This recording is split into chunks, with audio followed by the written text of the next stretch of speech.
with Veterans Day this week, we have to start with the most important thing that anyone will say on this entire episode, which is thank you to our veterans. Thank you to those who have served this country. I have to be selfish and name my favorite veteran, which is my grandfather, Robert Luedtke. He was in the Marine Corps from 52 to 55. His final rank was a sergeant, and one of my favorite people on the planet. So, Boompa, I love you. We also, it's no surprise and it's no accident that we have two veterans as our guests this week. So I want to introduce them, and I'm so grateful for them taking the time to join us. And of course, grateful for their service. We've got Lee Arellano. He's the state senator for the 37th district, two-term mayor of Dixon, small business owner, and as I said, a veteran of the armed forces. Thank you, Lee, for your service, and thank you for being here. My honor to serve. Yes, one of my proudest accomplishments is serving my country, and not always one of the most fun accomplishments, but definitely one of my proudest. I think between you and Mike, the stories you guys could probably tell. So my favorite thing about my friends who have served is they come out with stories. It's certainly not a boring experience, it seems. You pack enough guys in one place for 10 months to a year at a time, and there will be some stories. Yes, this is true. There's hopefully not lifelong scarring as well. We also have another veteran with us, Mike Koolidge, good friend of Abby's and mine, he and Joan, the Republican chairman in Ogle County, also a small business owner. And as I said, a veteran. Mike, thank you for your service and thank you for joining.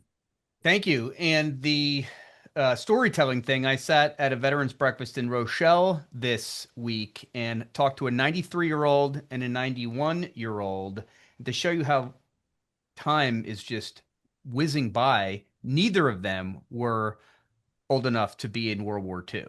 They were kids during World War II, and they're in their 90s now. So we are. There's going to be a day soon when the last World War II veteran is no longer with us. Got to remember that.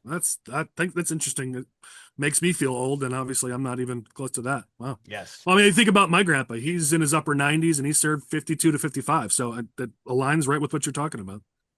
We also have with us Michael and Chris. I try to think of which branches of the armed services you guys would fit. I mean, Michael, you're tiny, so I feel like Air Force for you probably makes a lot of sense. Or maybe like on the nuclear submarines, you could fit in one of those things, though I hear they're bigger now. Hey, I live right by Scott Air Force Base, so. Oh, Space Force. There you go. Yeah, there you go. Yeah. Space he looks Force. Light, like he could move around in zero gravity. Yeah, there you go. Chris, I mean, I just picture Army Grunt. I think that's, maybe I'm wrong. I don't know. I was never cut out for the military life, unfortunately, so I don't really have a witty comeback to that. As long as you don't call me Gomer Pyle or something like that. There you go. I mean, taking orders, from what I've been told, maybe not your greatest strong suit. But no, that's only from you, Colin. Everybody else, I'm more than willing to be helpful with. Maybe military would have been good for you then. I don't know. All right. Well, we're going to get into our topics this week, and let's start here. The Democrat shutdown of the federal government is finally over. And to do it, they had to put 8 votes on, I believe it was 8 votes on a vote to reopen the government in the Senate. Obviously, there was a vote in the House. We'll talk about both of those. But in order for this to pass in the Senate, they needed Democrats to vote for it. And whether he did it by choice or by force, Dick Durbin, Illinois senator who is retiring, was one of those votes. And you could basically learn a lot about today's Democratic Party by how much Democrats freaked out over that vote and over Durbin. You had people like Sean Casten, Juliana Stratton saying it's a complete betrayal, saying that anyone who voted for this was a sucker. There was some pretty nasty rhetoric towards Durbin and the other people who voted to reopen the government. God forbid we actually pay our military families, pay our TSA workers and get the planes back in the air, give our farmers the aid that they need when they're already struggling right now. Make sure SNAP funding is available, something Democrats supposedly care about. God forbid we do all of that. Let's just keep the Democrat shutdown going so they can keep their leverage. Don Tracy put out a statement on this that I thought was pretty telling, which was, he thanked Durbin for doing the right thing and putting the people over politics for once. And I think that's what, some of those votes were. But you see the change in the party, the Democratic Party, when Dick Durbin at this point isn't even good enough for them.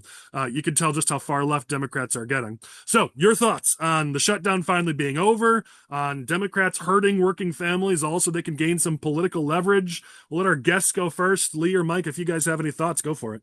I mean, the Democrats who voted against reopening it proudly did it. They were voting, like you said, to keep service members from being paid. The SNAP benefits, they claim to be, you know, the compassionate party, the voice of the poor.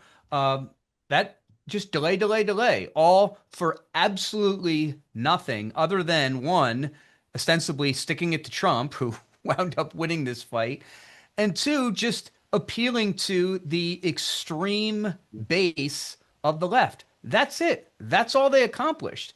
And everyone is mad at them, as they should be, on their own side. So they gain nothing out of it. It was just a complete waste of time. And I saw a stat today, something like $60 billion or something, or 16 billion. You can look it up.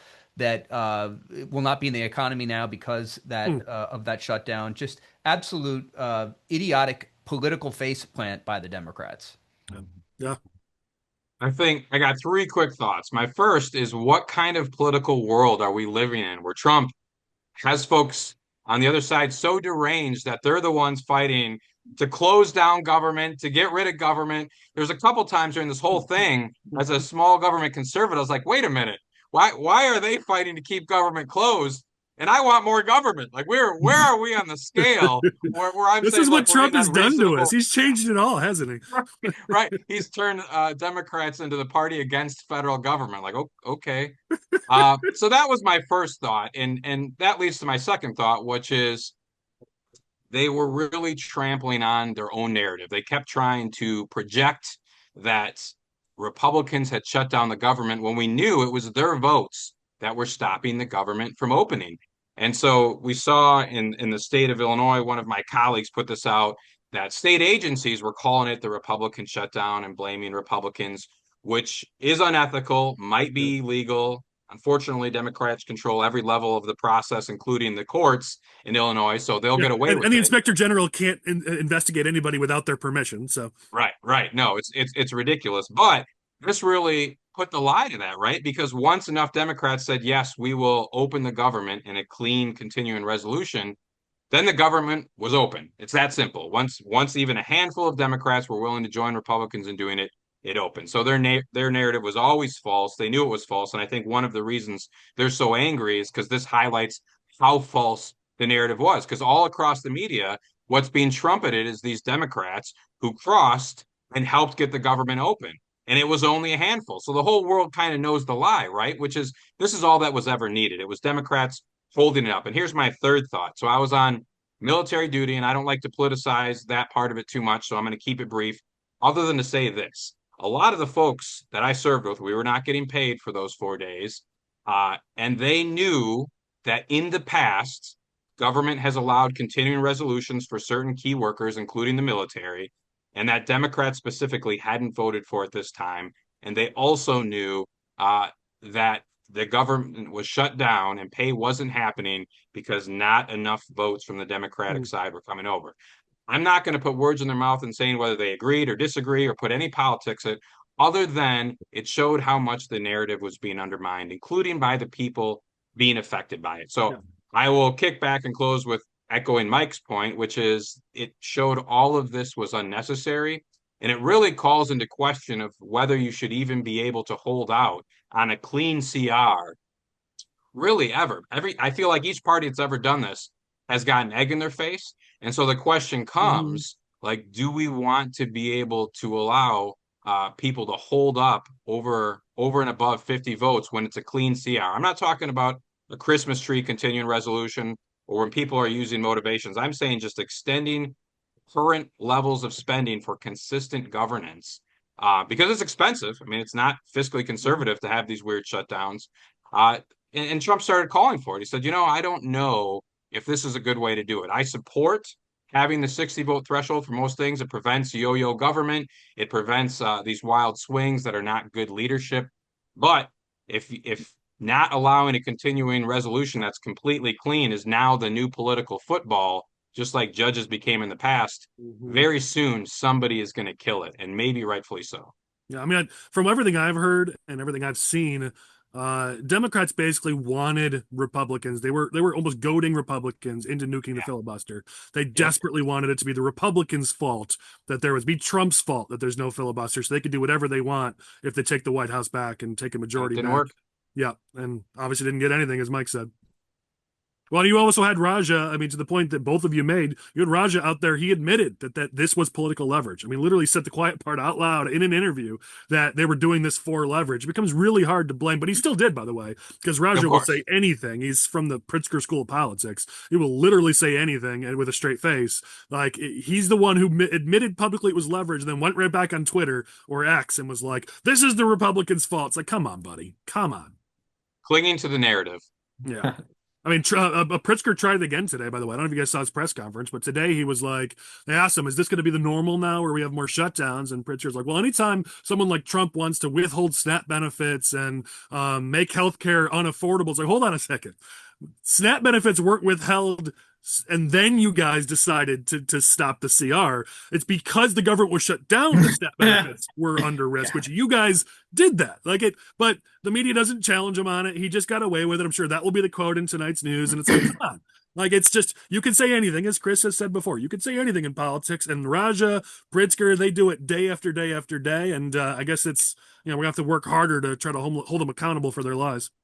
Well, and I think it doesn't take a lot of brain power to figure out that this was the Democrats that shut this down. I mean, the votes are the votes, right? The Republicans were consistently voting, at least 14, 15 times for this continuing resolution, basically on party lines, other than, Fetterman, basically, that was voting with us. And then when the Democrats finally decided it was time to, throw in the towel and open the government back up, those 8 Democrat votes was what it took. That was the difference at the end of the day. And I'm sure some of these guys will want to take a little victory lap or say that, oh, look at us, we did the right thing. But a lot of these members that voted to open the government back up on the Democratic side either aren't up for re-election in 2026 or they're retiring. So they took the easy way out and put those safe members, either because of the next time they're on the ballot or because they're on their way out the door, put those votes on it.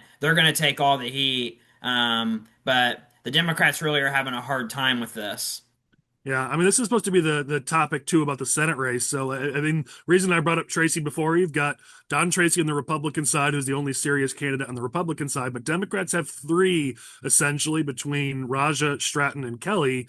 And in the House, Raja and Kelly voted against reopening the government. All 3 condemned Durbin. All 3 condemned reopening the government. My question is, does that have any impact on them? I know they're trying to spin it as, anti-Trump and, a vote to support healthcare and keep healthcare costs down.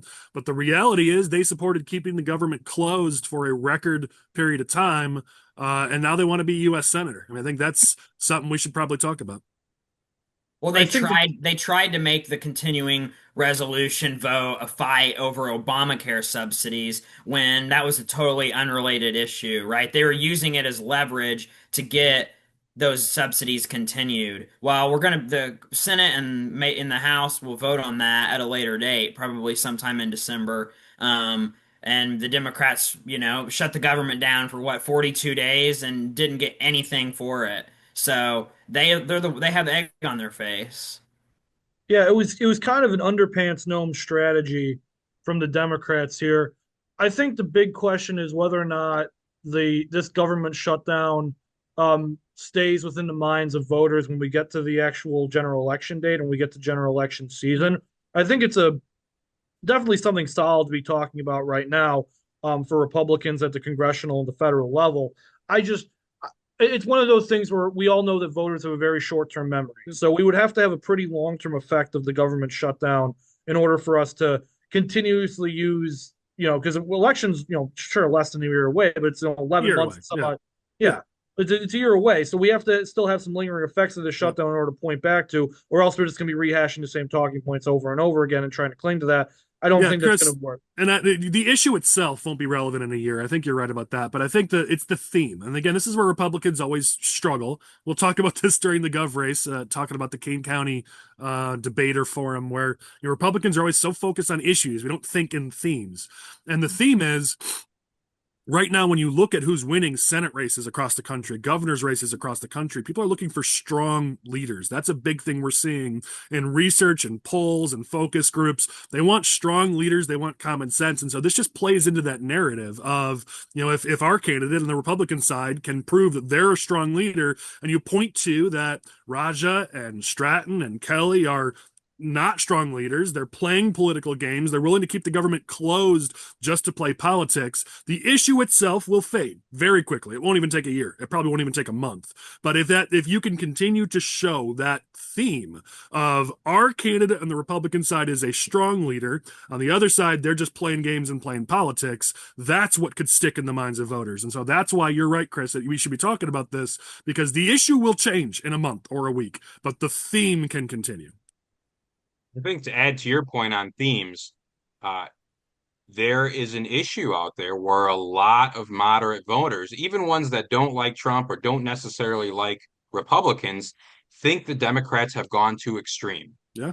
And this shutdown is another example of that. We are willing to shut down the government, take these extreme actions to hold out instead of having a normal discourse, and throw accusations and return to the old canard of blaming Trump for everything, when we wouldn't simply own our own action, which is they felt it was worth shutting down the government to fight over medical care instead of having a normal discussion. That is an extreme position to take, and it ties in to that pattern of extremism on behalf of Democrats. And they can blame it on Trump and say, he's made us crazy. Okay, but you're being crazy. So that's just admitting that you're crazy.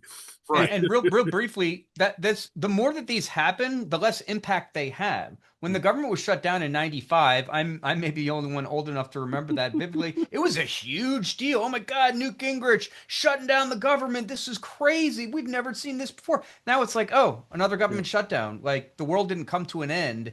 It becomes less and less of a cudgel to threaten that. Yep.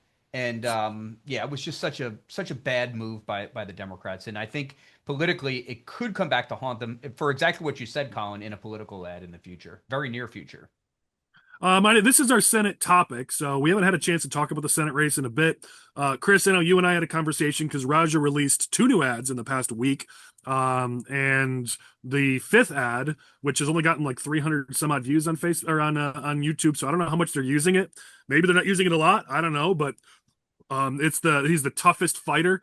Chris, I don't want to put words in your mouth, but we agreed privately that was just a really, really good ad. They had talked about the grocery store merger, claimed it would lead to higher prices, wages would go down, and then they had the president of a local commercial food worker union on there talking about how Raja helped stop this. It would have hurt a lot of people. It was a really good ad. Look it up if you want to see if you care that much about it. But Raja's starting to really find his lane and find his message and his voice. Meanwhile, the other candidates are still barely registering and barely running campaigns. I know, Chris, you've said for a while Raja would win this. I'm still holding out that Pritzker can't look so weak that he doesn't get his candidate across the finish line. But my goodness, if they don't get their act together and Raja continues to grow here, Raja's going to lap the field by January. Well, let me clear this up real quick. I never said that I thought Raja was going to. Well, I believe Juliana Stratton should win, and I believe Raja Krishnamurti is going to win. That's kind of like where I'm at right now with this race, because that ad that you were referencing, Collin, it was exceptional. It was by far the best ads Raja's put out this cycle. It was not overtly partisan. It was strong. It would talk about working families, which, as we keep talking about, polls extremely well. And reading, and just the fact that you said he has a 5th ad out, and it seems like he has a 6th ad out. Yep. That just shows how far ahead of the entire rest of the field Raja Krishnamurti is right now. We can argue that, listen, he's spending a lot of money early, but he's got a lot of money to burn, whatever. The fact of the matter is he's on ad 6. I just bit my tongue. Ouch. He's on ad 6, and the rest of the field isn't even on ad 1. Even Chris, with it's not even the number of ads that I care about, though I respect your point. To me, it's he's found his message. Like, that's one of the things when it comes to campaigns is sometimes you get it right on day one, but take it from somebody who does messaging and who's run a lot of campaigns. Most of the time you don't get it right on day one. You got to get out there and try some messages and see what resonates. And so that's, I think, my point is he's just gotten out there earlier, whether it's TV ads or no TV ads. I don't necessarily care about that. I care about, like, he's finding his voice here in November. It's one that could would win a primary election and do so handily. Meanwhile, the other candidates have barely even started and barely even tried. And that's, I think, the tremendous advantage Raja has. And that's where Stratton, if Pritzker doesn't get his act together, Stratton doesn't get her act together, it's going to look real weak for both of them here. Yeah, at this point, I'm not really expecting Robin Kelly to get much of anywhere. I mean, I believe Butler was the one who had mentioned a while ago about how she was complaining in the news down in the Metro East about how difficult it is to get on the ballot. That's not something a particularly strong campaign says. It's just what frustrates me is like, because I agree with you, Collin. It's not necessarily the volume; it's just the fact that they're getting somewhere, and just the lack of anything from the Stratton campaign is exceptionally concerning. I mean, I'm just talking objectively here, of course. It's exceptionally concerning if you're looking at you're just calling balls and strikes here. That Stratton needs to get somewhere. It seems like Stratton's getting a lot of support. It seems like a lot of people made the initial calculus that I did that this is Juliana Stratton's race to lose, even in spite of Raj Krishnamurti's money, and in theory that would be able to allow her to develop like a grassroots support base for herself. But even from what I'm hearing, she doesn't have that right now either, even with all the endorsements that she's getting. So at this point, it's Raj's Krishnamurti's race to lose. Yes, if Stratton, let's say she's putting together a campaign tomorrow and she blasts through the finish line, yeah, I think Stratton could win that race. But her team has not showed the ability to do that up until this point.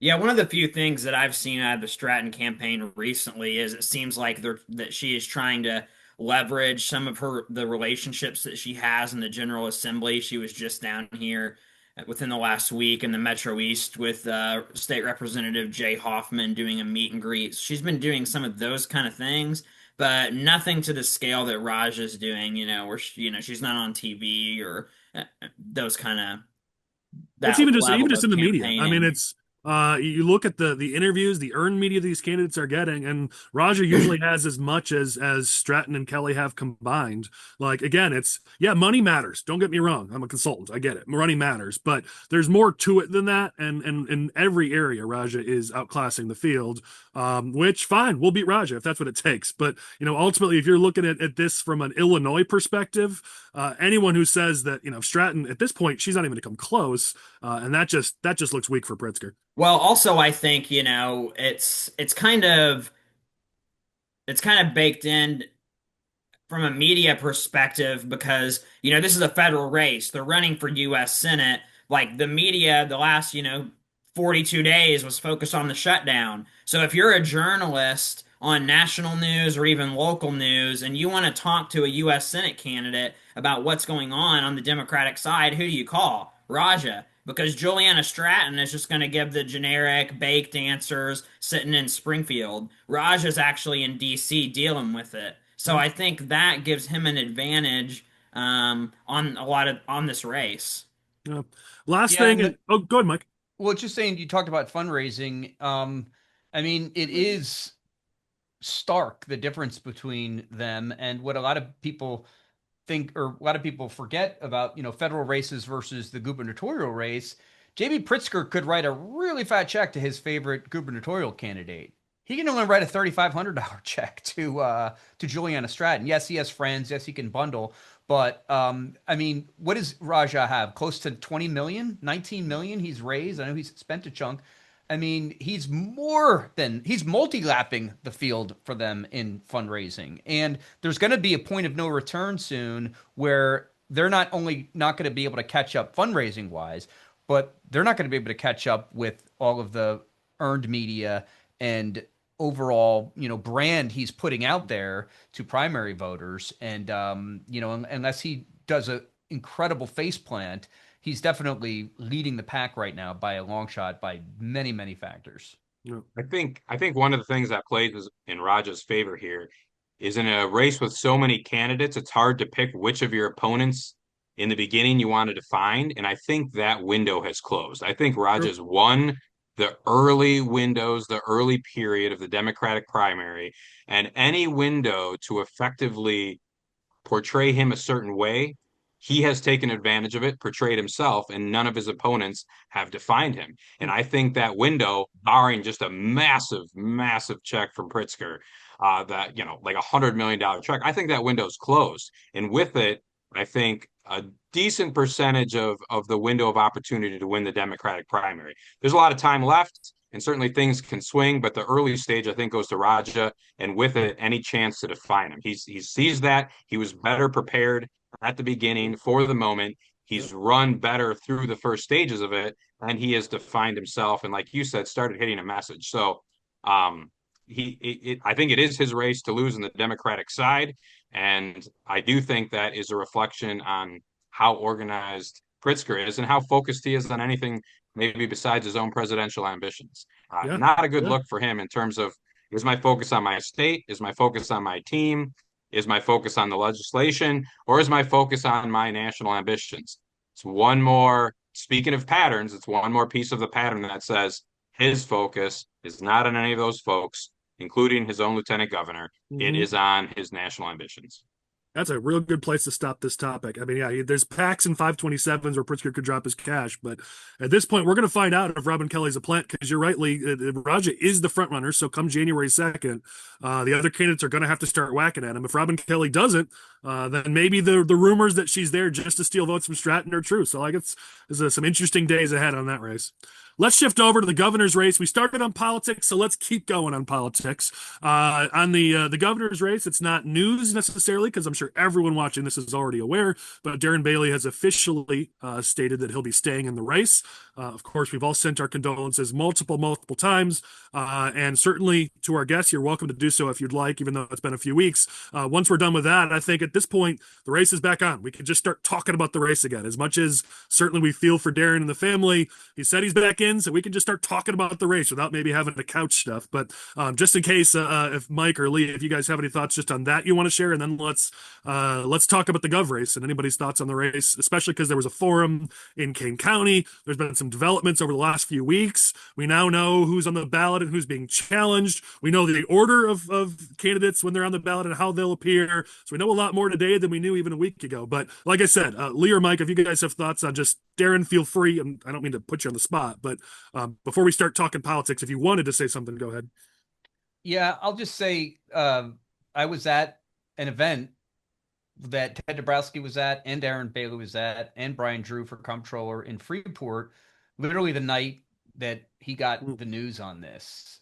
He spoke, his wife was there, he didn't know about it clearly yet, and I woke up the next morning, we all did, to hearing this terrible news about this tragedy, and just to think the drive home that he had from Freeport to way southern Illinois, and to hear that news that is just unimaginable.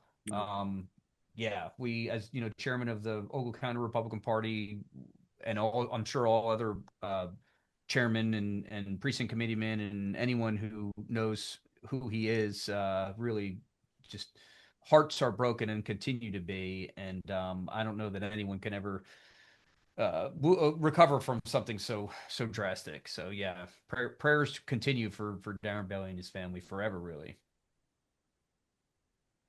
So let's talk about the race. Chris, I know you've got some news on ballot order. I won't steal your thunder. You paid attention to that. You got it first. So go ahead and share for anybody who might not know that. So let me pull it up real quick. But yes, so the ballot order for at least the top of the ticket is going to be Dabrowski, then Mendrick, then Bailey. Okay. Then after that, it's Heidner, and then it's Heidner, somebody else, and then I'm intentionally saying somebody else, by the way.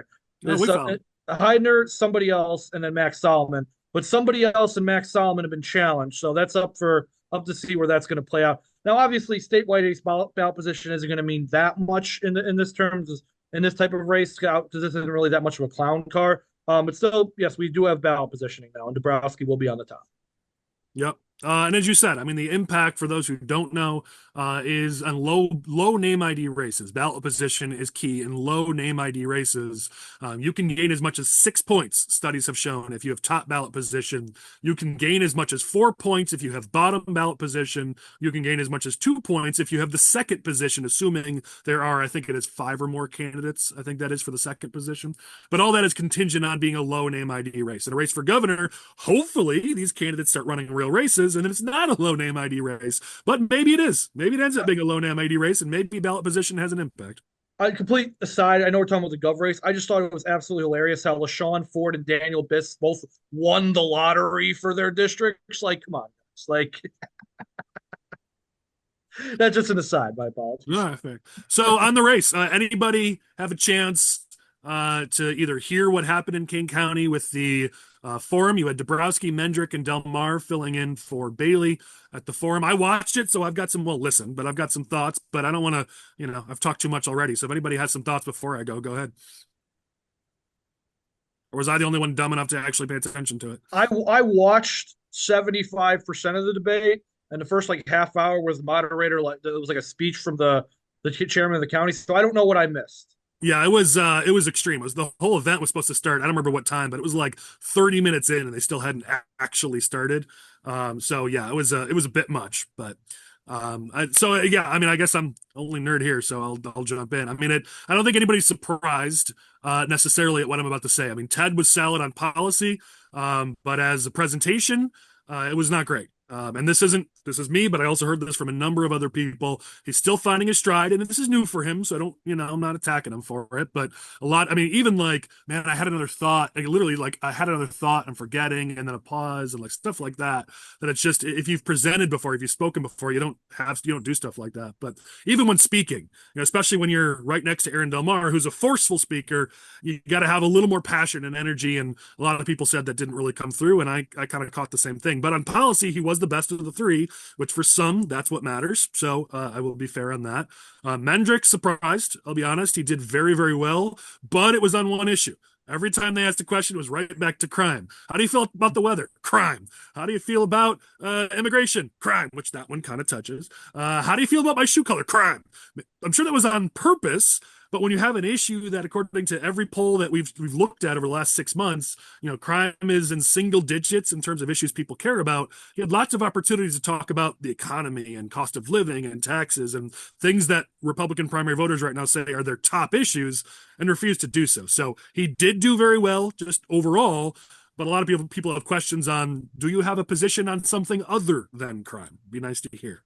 Aaron presented extremely well. He's a great speaker. He's great in a room like that. He works a crowd. So it's no surprise that if that's what you're looking for, then you would say that he won the night. Light on policy. And when he does try to get into policy, it's a little bit rough.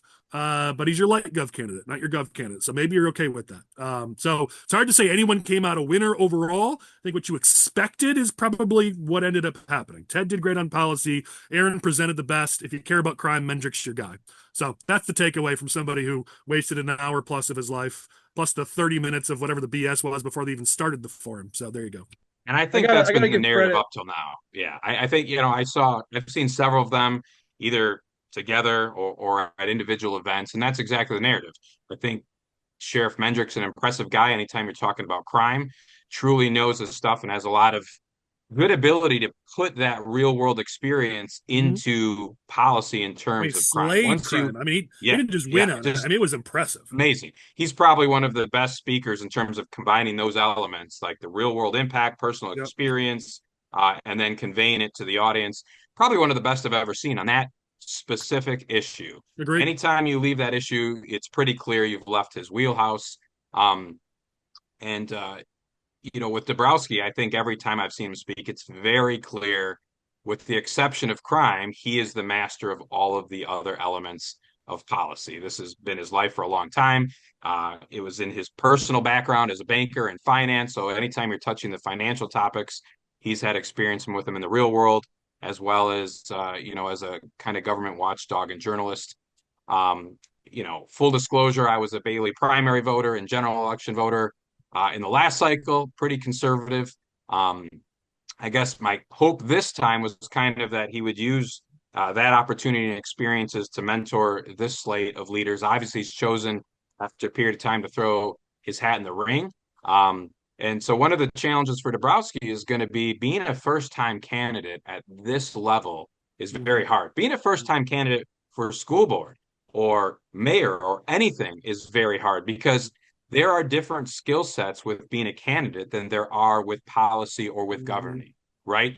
And So as you go out and do your first campaign, you could be the best person on a stage to be the governor, but you have not yet mastered the skills to be a candidate. And so I think what you just said has been the dynamics in the race up till now.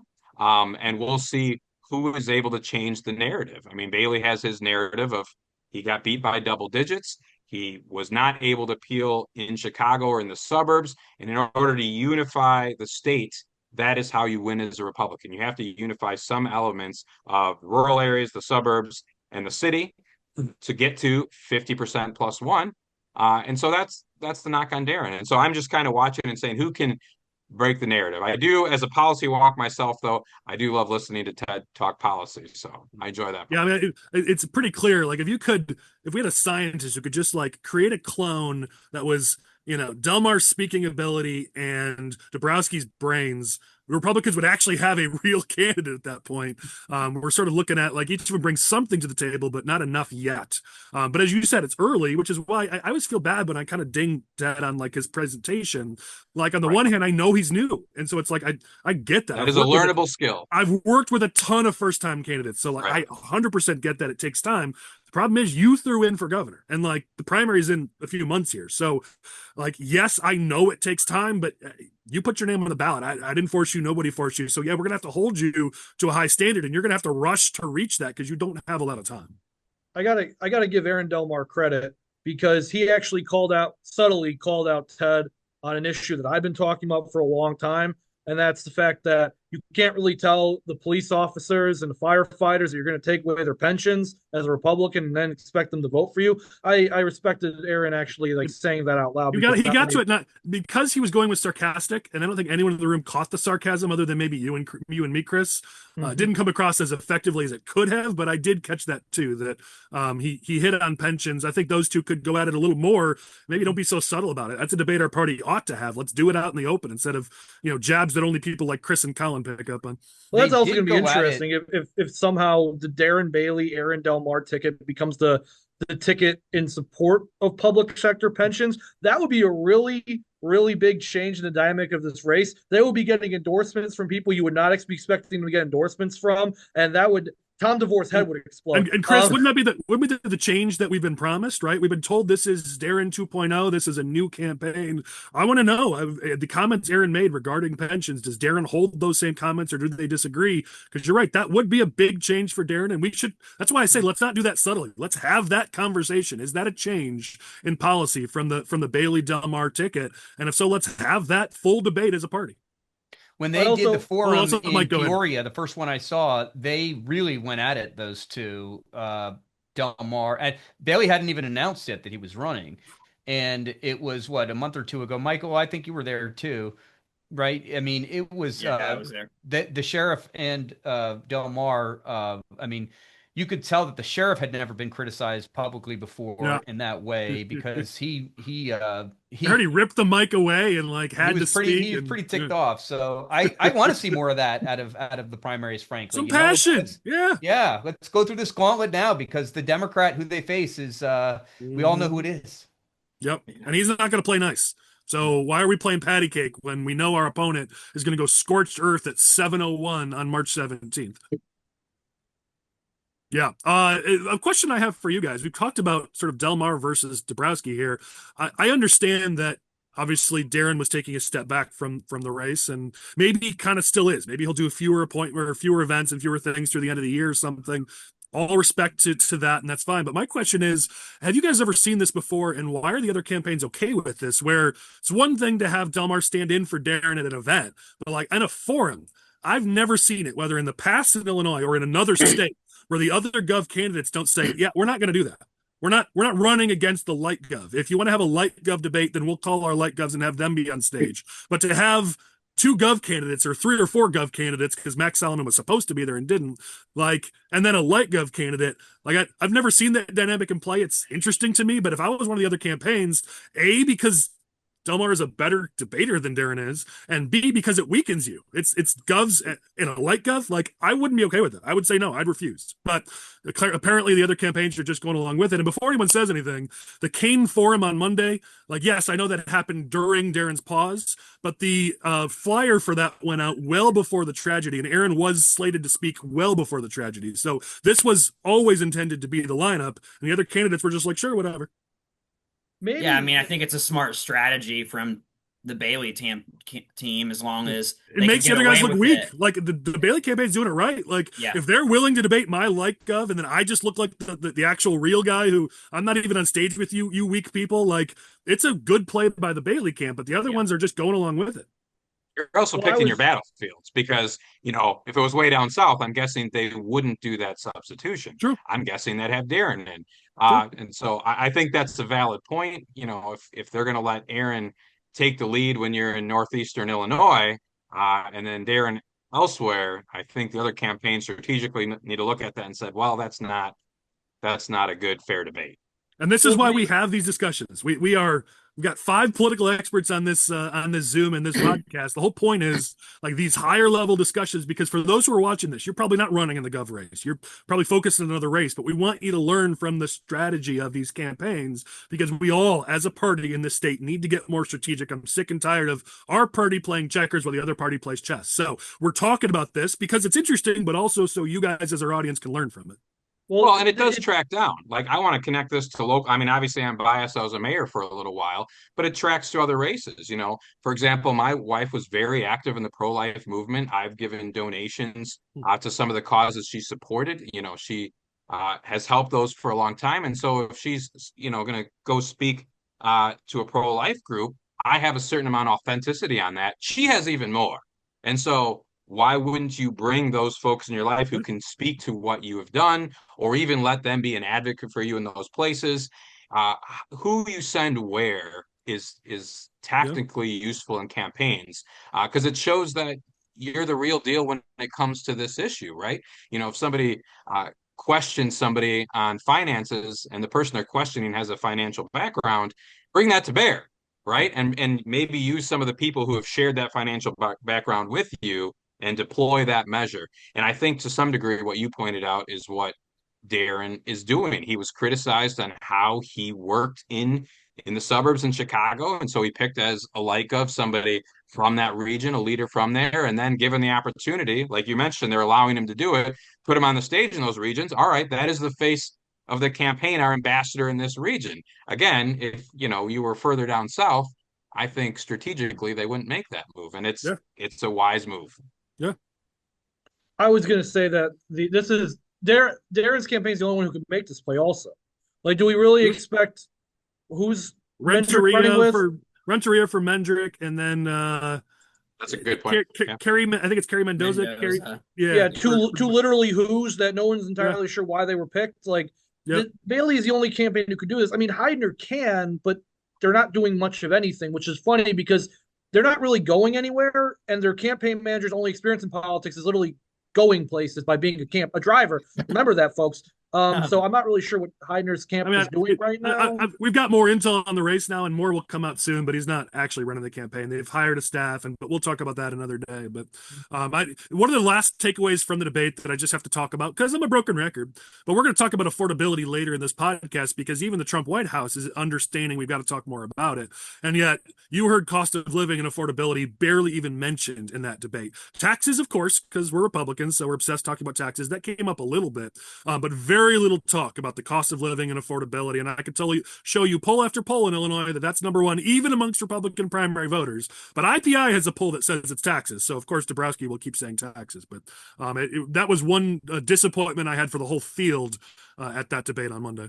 Well, and I think that obviously, if you're running for governor and, with the understanding that that is the most important issue, you need to be looking for opportunities to pivot to that, no matter what the question is. But I also think if you're somebody like us on this podcast, or maybe you're a GOP chair or a township chair or something of that nature, and you're putting an event on like this, then you need to be asking those questions. Yep. Push if the candidates we want these candidates, no matter who you're supporting, we want them to put the best foot forward, right? Because at the end of the day, Pritzker's our opponent. Yep. So push them, encourage them. Push, you need to be affordability, affordability, affordability, cost of living, cost of living. Push them to Especially talk after about the it. lame duck energy bill. Yep. Which we're Yeah. gonna get Lee's thoughts on that very soon. And you should say too, don't just say affordability and we need to do it. Like actually get a little bit specific so Have a voters know plan. that you know what you're talking about. Yeah, well, good point, Mike. It's not enough to just say the words. Yeah, 100%. Last thing. So the point of this podcast is for us to all grow. So we like to point out things that are done well, which you just saw an example of, and we like to point out things that are done poorly. Unfortunately, in the governor's race, we've talked a lot about the poorly because let's be real, most of these campaigns have not been up to snuff. But the good news is lately we've had more good examples. We just shared strategically a good example from the Bailey Del Mar team. I want to share one from the Dabrowski campaign. I pointed this out, or I commented on this on Twitter because I saw it. I'm going to have Lane bring it up in post. This photo of Ted in a room full of coal miners and down in Southern Illinois talking about coal miners and these hard men putting in the work. And talking about the loss of their livelihood, talking about energy, and of course, it talks about being taxed to death because it's the Dabrowski campaign. But it was a step in the right direction, and the photo is awesome. So I said, more of this, please, and I will say it here: more of this, please. Like it was a full photo. It was working people. I mean, it was just the kind of thing we need to see more of from all the campaigns. And yes, to you, if you're running another campaign, like emulate this. This was a good thing they did. I want to point to it, give them praise for it, and we can all learn from this. This was a great thing they did. All right, so we're going to go to a topic here that I'm sure me, Michael, and Chris will have more thoughts on. I don't want to put Mike or Lee in a tough spot, but it's a topic. So we're going to cover it, and then if they have thoughts, they're welcome to share. But the Tribune ran an op-ed that was, what's the point of Illinois Republicans? We asked them, and the op-ed mostly regurgitated stuff that we've read or heard 100 times. So I'm not really going to spend time on that. But it does kick off a conversation we need to have. And I hinted at this last week because while the party was struggling to recruit a candidate for treasurer statewide, while we've been struggling to recruit serious candidates for congressional races and legislative races and county races, it's come to light that there was a serious effort to recruit candidates for a political play. I'm going to use names. I don't care if it gets me in trouble. Mark Shaw, Julie Cho. I know Shaw tried to pretend like he wasn't involved, but he is. We've got the papers. It's all there. Where they ran primary challengers to a number of incumbent Republican township chairmen, even precinct committeemen, in an effort to take over the 10th Central Committee position, the 9th Central Committee position, the Lake County Republican chair, the Cook County Republican chair. It's a power play. And listen, I have run candidates against incumbent Republicans, like in Palatine Township, where we knocked off the incumbent committeeman who was caught with prostitutes in his basement. There are times when you need to knock off a bad Republican. So the issue isn't necessarily that you're challenging an incumbent Republican. The issue is when it's this many of them, you can't tell me that you're challenging them because they were doing a bad job. Because looking at this list, a number of them are actually doing quite a good job. It's clearly a power play, which that's what everybody's aware of. That's what everybody's talking about. And this is why we lose. This is what they spent hours and hours and hours and hours on, not building the party, not recruiting precinct committeemen to grow the party, but challenging incumbents, not trying to find new candidates and growing them up. Now we have more inter-party battles, and these people are going to have these fights in the primary instead of helping the gov candidates or congressional candidates. It's all for a power play, and this is why we lose.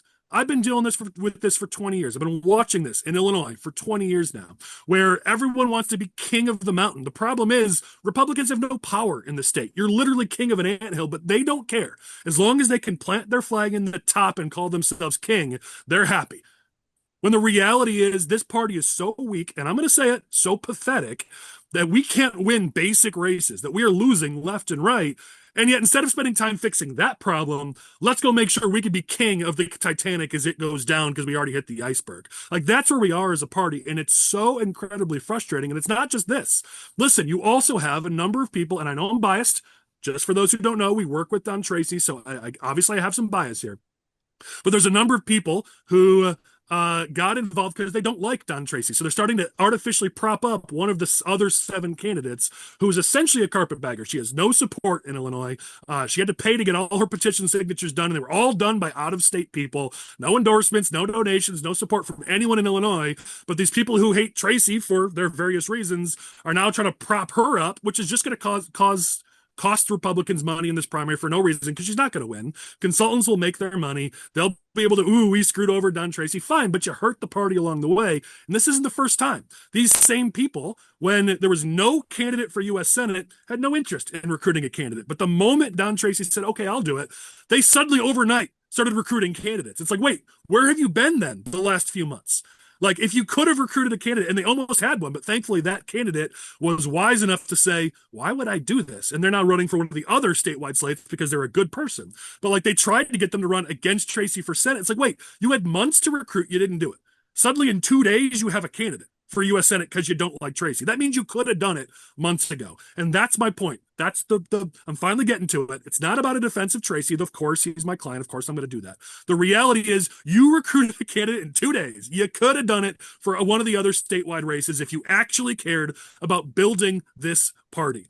You've got candidates, you've got people, I'm going to use names again, Del Mar, actively involved in this effort to prop up this other candidate against Tracy. Some of the Bailey staffers are actively involved in this effort to prop up a candidate against Tracy. And yet you're preaching to us party unity? You're telling us we all should unify behind Bailey as our nominee, yet you're going after the presumptive, essentially, nominee on the Republican side for Senate, actively going after them? That's not party unity. Don't give me that BS that you want party unity. This is why we lose. This is what we spend our time on instead of actually going out there and doing the hard work it takes to win elections. So my rant is over. Agree or disagree, go ahead and jump in, but I had to rant. So in regards to the Cook County stuff, it's also not going to be over. It's not just a ballot box. They're challenging the petitions of committeemen who don't have opposition.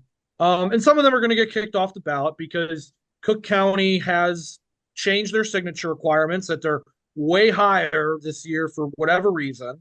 So some people turned in 100 signatures and they needed 600 and they're going to kick off the ballot. And that's unfortunate. And there's also people who are unopposed who are getting their signatures challenged who now have to go through an entire process of defending their signatures at the Cook County building in a hearing and go through this entire process and spend money. Probably pay a lawyer. Yep. Yeah. And these are candidates who were able to get their signatures, who got their people out there, got them the signatures required, even under the new Cook County law, and they're still being challenged for it. So this isn't going to be over. One thing I will say is that, and this goes in Collin's previous point, this is why we lose, because we spend our time and effort on the wrong things. I have to say it is genuinely impressive they were able to put this together. It is genuinely impressive they were able to put the money necessary to pay attorneys for these challenges to petitions. They were able to find candidates to even get on the ballot for some of these positions, and they got more signatures than incumbent committeemen did in some cases. That is all genuinely impressive. At the same time, what are we doing all of this and not devoting those resources to actual campaigns? Where is this money when we have competitive tier 1 House races? Where are these volunteers and these people stepping up to run for committee person when we can't even get precinct captains in Cook County? I think that's one of the most frustrating elements of this is like, listen, the game is the game. People come after you, whatever. I understand that. But this is a lot of effort to be, the king of the blind, the one-eyed man in the land of the blind. That's what this is. And if genuinely, if I believe that this effort and this money and whatever the heck's going on here was actually going to carry over after all of these committeemen get kicked off the ballot and there's a new Cook County GOP chair, there's a new Lake County GOP chair, there's a new state central committee, if all of this time, money, and energy was going to get carried over into a new day for the Illinois Republican Party, I'm sure many people would welcome this with open arms. But we all know that the reality of the situation is such that after some of these people get kicked off the ballot and there's new committeemen in there, and after they dump money into writing campaigns against people that they've gotten kicked off the ballot, everything's going to stop. Let's say they're successful. It's all going to stop. There will be somebody in the helm of these positions, and we'll be in the same position we just were because at the end they're of the there day, to cast a will couple change. votes. They're there to cast a vote for who's going to be the state central committee member at the next convention. They're there to cast a vote who's going to be chairman the next convention. But are they going to do the hard work building the party? Or are they going to do the hard work recruiting precinct captains, hosting events? Like, that's my problem here. Again, if you put forward good people who are going to work their butts off to grow the party, not people who literally nobody even knows them because they've never done anything for the party, like, okay, then let's have the conversation because the party needs to get better. We are not good in grassroots. We need to grow and get better. We've got some good chairmen like Mike and Michael, but like the reality is we have a dearth of that. So if you actually found good people, fine. But they're there to cast a couple votes to push forward this political play. And then you're never going to hear from them again for 4 years. It'll be like Liz Gorman in Orland Park, where like she doesn't even host a meeting for 4 years. That's what this is going to be. Yeah. No, nothing infuriates me more than this, Collin. And as a chairman of a county party, the only thing we should care about is getting out our voters as precinct committeemen. If you listen to Michael Whatley speak, the chairman of the RNC, he made his name by being the chairman of a state that got voters out, that made North Carolina a purple state to a red state. And he gives boring speeches. You know why? And I love it because all he talks about is getting out voters, unreliable voters. This infuriates me too, because like, for example, we're on the battle program. We run by Surus and Citizen Farmers. I do contract work for them. I'm very pro Citizen Farmers. I'm very pro the battle program, which all it does, it's not a conservative group, it's not a rhino group, it's not. All it's about, the battle program, is turning out unreliable voters, winning elections. If anyone whines, or I couldn't believe that I would hear about people who were against that. I would say it's like getting jealous of a neighbor because he bought a snowblower and you're shoveling your driveway with a regular shovel. Why did he get a snowblower? That's crazy. We're against that. We should all be for things that get our voters out. And if you're fighting people who are trying to do that, if you're trying to do what you're talking about, Collin, like trying to unseat chairmen who are doing the hard work, and not just chairman, almost all chairmen, and I know Michael is too, a precinct committeeman. I knocked on hundreds of doors in this last year just for little election stuff, not some big election, just meeting my voters, touching voters. You got to keep touching them. 6 times a year we preach.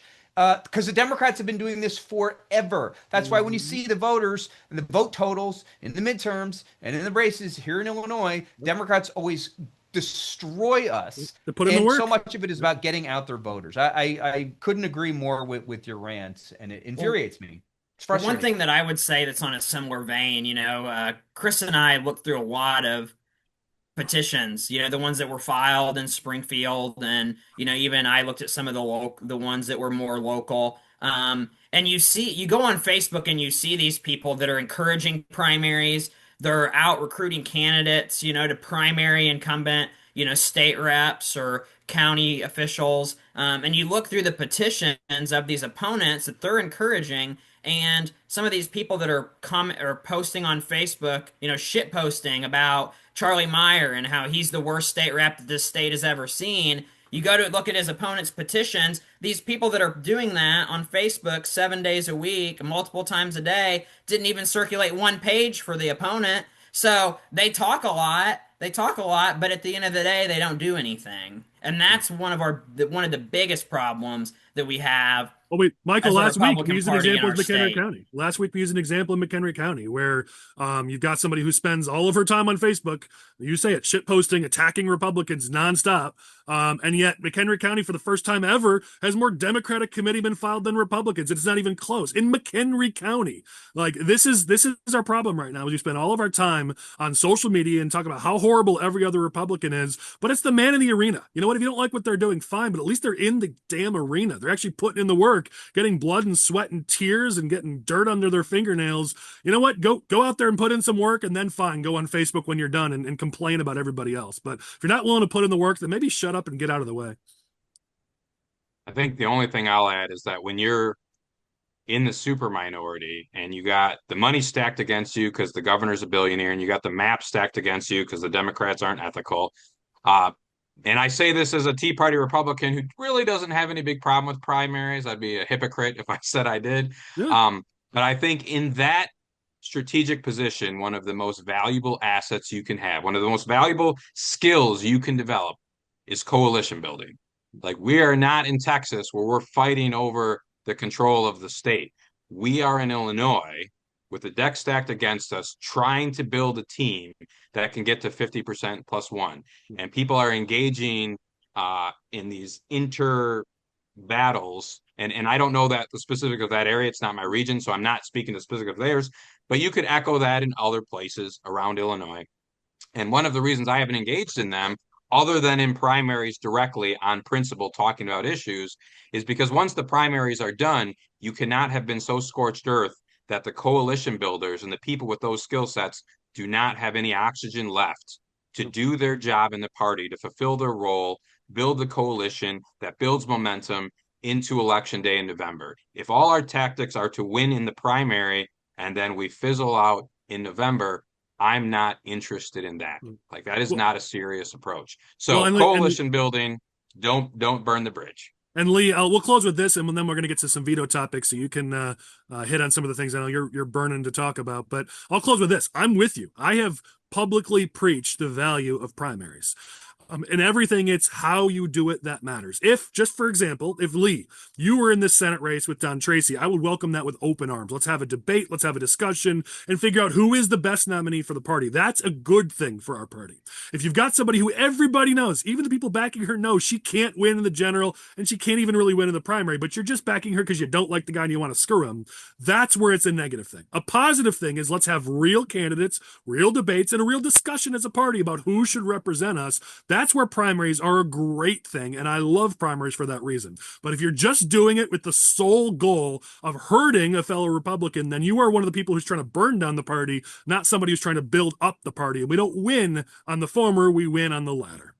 With that, let's get to our next topic. Lee, I promised we'd be talking about veto sessions, so we've got 2 straight topics here about veto. First, we got to talk transit. For those who've been living under a rock, you may not be aware, but you probably are, that there's been transit reform, which is actually just a bailout of the CTA. And what's in it? Well, it's raiding the sales tax on gas funds, which, by the way, are paid statewide. Our mutual friend, I got to find it here where he, from his quote here. Hold on, let me get it right. I don't want to screw it up. From Travis Weaver. Yeah, you and I don't pay our gas tax to bail out Chicago Transit, and he's right. Everyone statewide pays the gas tax, and yet those funds were raided to bail out CTA. Tolls were increased significantly, only 8% of which are paid by Chicago residents. The rest is paid by all the rest of us. The RTA sales tax was increased on all of Chicagoland, so that's the one part of this that's a little bit more fair, but less than a third of that is paid by Chicago residents. This was supposed to be shared pain, and yet it's downstate getting screwed. It's the suburbs getting absolutely demolished, all to the benefit of CTA in Chicago, and they're paying a tiny, tiny bit to try to help out here, when meanwhile it's the rest of us who are going to be footing this bill. Lee, I don't know your thoughts on this. I just want to kick us off with that because I saw some of our good friends last night. I saw you last night. I saw Don DeWitt, who I posted on social media, his op-ed, which was excellent. If you haven't seen it, go on my Facebook and look at it. I said this, when you've lost Don DeWitt, one of the most thoughtful and frankly bipartisan leaders who wants to solve problems, when he's coming out saying this is total BS, you know you've jumped the shark, you've screwed up. So with that, Lee, your thoughts on specifically transit, and we'll get into other topics in a second.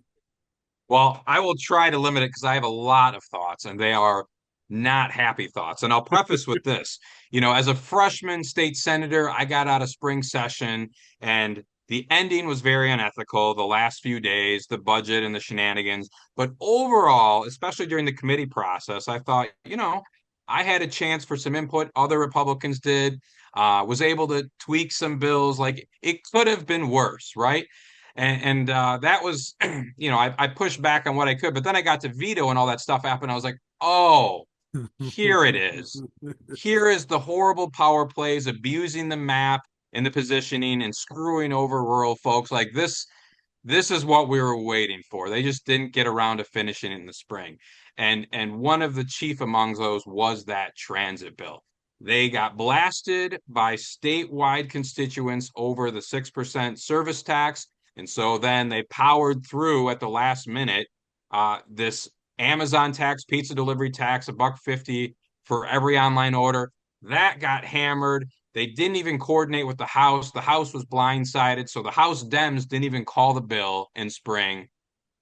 Complete dysfunction. And that brings us to veto. So the governor continues to shoot down some of their own tax increases because the taxes aren't popular. We're one of the highest tax states. The governor's got ambitions, right? And so what was the solution?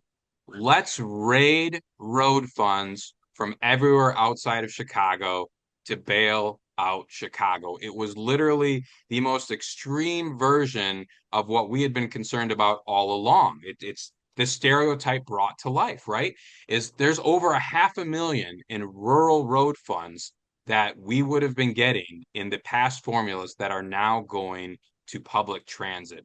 And so they gave us this 140 million you back. said just I'm sorry to stop you. Just for our audience, you said 500,000, which I know was just a slip up. So just to clarify, it was a lot more than 500,000 they rated, right? Yeah, and that's half a trillion, I think. Yeah. Oh yeah. I'm sorry. 500 million. Thank you. 500 million. There we go. You went low, I went high. You got to the truth. It's not that bad. No. It is. I had some fun with the trillion. You're talking over 500 million every year, annually. And when I saw you got it on the roster, I mean, the rural unions started breaking over this because they were blindsided, just like rural legislators were.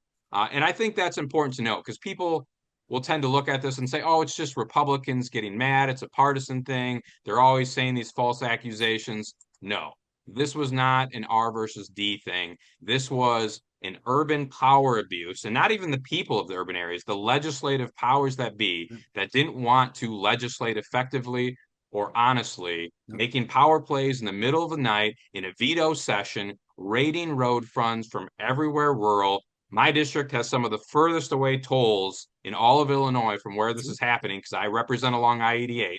We're getting hit with all these tolls on top of the motor fuel tax losses to go for what? To pay for the mismanagement of Chicago. Will this bill prevent somebody who is supposed to make 65 grand a year from ending the year at 200,000 because they can't manage their personnel properly and get hiring done? No, it will not. Will this bill take the exorbitantly high per mile costs for public transit in Chicago compared to other cities Chicago size and bring them to the normal levels so we can effectively conduct public transit in an effective, affordable way? No, it will not. All this bill does is kick the can down the road, bury some of the problems by pillaging rural monies for road funds and sending it into Chicago. So I would argue that on the face of it, it's terrible for rural areas. Obviously, it's not good for suburban areas, but I would argue it's not even great for Chicago because it doesn't fix their core problems. If I were a Chicagoan, I still would not be happy with this bill because I've contributed to the disunity of Illinois, which is tearing apart our state, and I haven't solved the core problems buried in Chicago transit. This was a good bill for no one. Yeah. Well, and Lee, you said it really well. I'll point out, you talked about how downstate labor was unhappy. This isn't just a Republican thing. 25 different union locals from downstate have now pulled out from the AFL-CIO. As we've covered previously, the AFL-CIO is going far left moving forward. They've pulled out of the agreed bill process, and they've said, we're just going to go push hard on our agenda. We're not going to work with anybody anymore.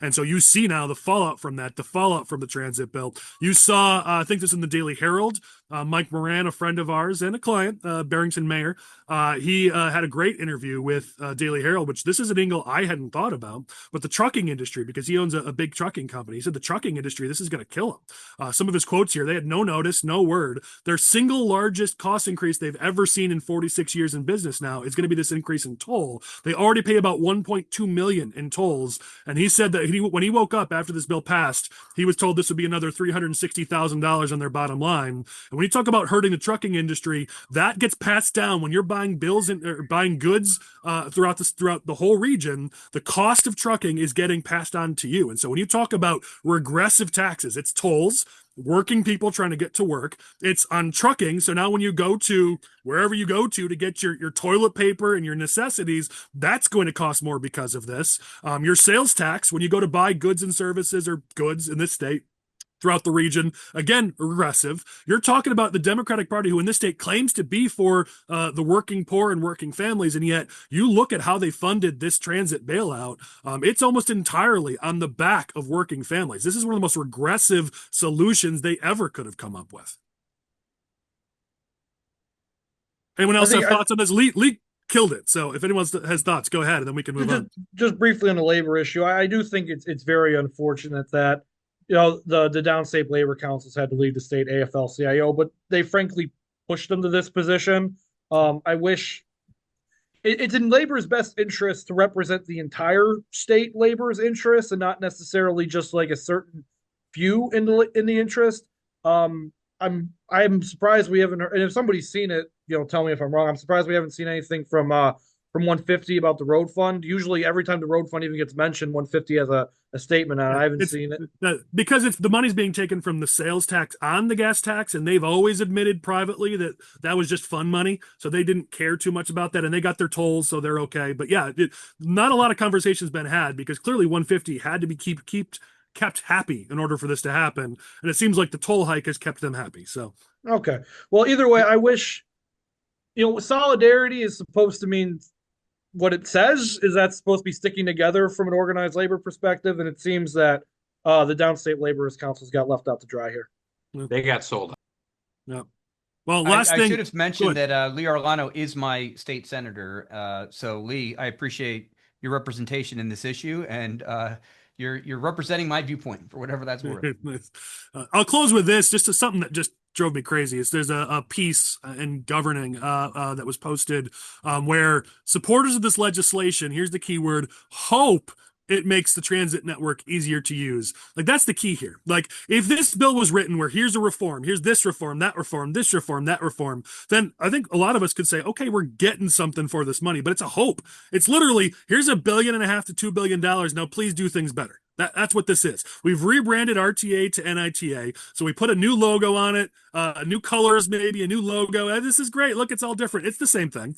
And we're just saying, here's a bunch of money. Now, please, we hope you do things better. Meanwhile, the governing agencies for Metra, for PACE, the power has been completely stripped away from the collar counties. They're now going to be controlled exclusively by Pritzker, by Preckwinkle, and a little bit by Brandon Johnson. And oh, by the way, the people making these appointments, DeWitt made a good point. If you think from a partisan lens, the people making these appointments mean this board is going to be 19-1 Democrat to Republican. That's how the breakdown is going to be. I understand consolidating your power because Democrats are real good at it, but this is not a 19-1 blue to red state. But that's what the governance is going to be if you look at the partisan breakdown. This is a problem at every level.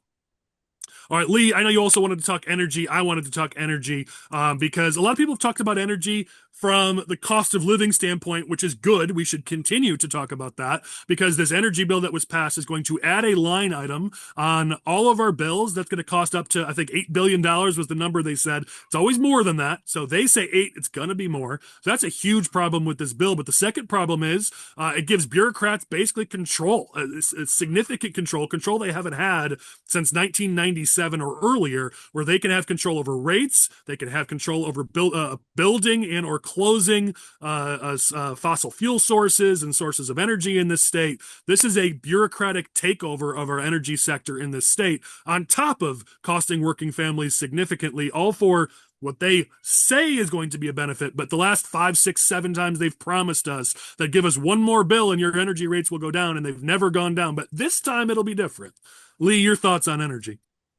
No, this is another one. I could go on a wild rant, and since I just did, I'll try to hold myself back. But no, this is one of the most significant shifts of legislative oversight over to the bureaucracy, and indirectly, or maybe almost directly, to the executive branch that has happened in Illinois in a very long time. We already have one of the strongest executive branches out of the states. You have line item vetoes and all these special powers that some places don't have. And now you've shifted a lot of regulatory authority and oversight that should be legislative from the people and their representatives. That's getting shifted to executive. And you say, Lee, why is that important? That's a bunch of political legal jargon. Here's why it's important.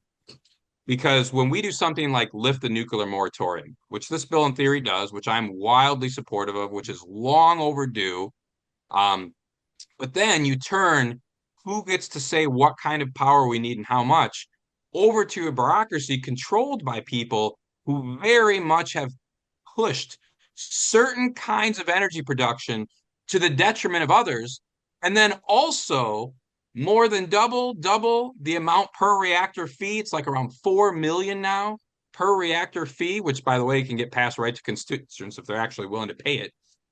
You're clearly hamstringing certain kinds of energy production to promote others still. And that's exactly what has caused the cost and affordability issue. That is what you're ultimately communicating to constituents. Why are my prices on energy going high? Oh, it's Donald Trump's fault, or it's Energy Center's fault. Here's the thing. This is Econ 101. You got supply, you got demand. When you kill supply by shutting down coal and shutting down natural gas and only allowed peaker plants and having a moratorium on nuclear, every one of those things is a supply side push on prices. And then simultaneously, as demand's going up, because you completely mismanaged your analysis of demand when you were passing CEJA, and tech's needing more energy and data centers and AI, you're also getting cost pressures on demand side. It can be both. And it is both. And Democrats are trying to say, no, it's just AI, it's just data centers. No, it's not. It's also your actions that killed good union jobs in rural Illinois, because they don't have coal plants in the middle of Chicago, right? It killed high property tax diluting nuclear plants, which absorb a lot of the tax burden in regional areas, which anyone who sent a kid to school somewhere near a nuclear plant knows those schools are funded and it's not on regular people, right? So you're killing all of those, promoting wind and solar that any mathematical analysis says was not able to meet current demand.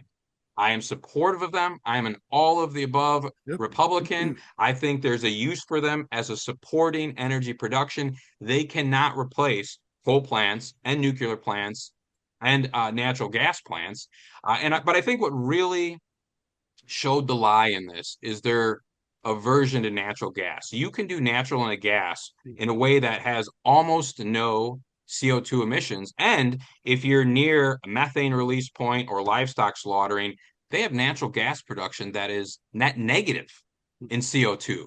It's rare. You would have to think ahead and plan and coordinate, which obviously the state is part of doing, but you could. So even if your focus was on CO2, this was a bad bill from an environmental perspective, right? Well, so and lead to that point, and we've talked about it. Natural gas is the number one reason why America has significantly decreased our CO2 emissions in this country over the last, 10, 20 years. Not reflected in this legislation. And number two, by the way, who is your number one investor in new clean energy technologies? It's those natural gas companies. They're the ones who are leading on these investments. When you reduce their profits, then you are reducing investments in clean energy. This is why it has to be an all of the above approach, where we highlight the importance of clean energy. We're all for clean energy, but when you go say no to the nuclear power generators, no to natural gas, and even clean coal, these are some of the people who are making the biggest investments in whatever that next technology is going to be, because everyone knows it's not wind, it's not solar. We're not going to be fully clean energy producers in this country on wind and solar. They're a stepping stone. We all get it.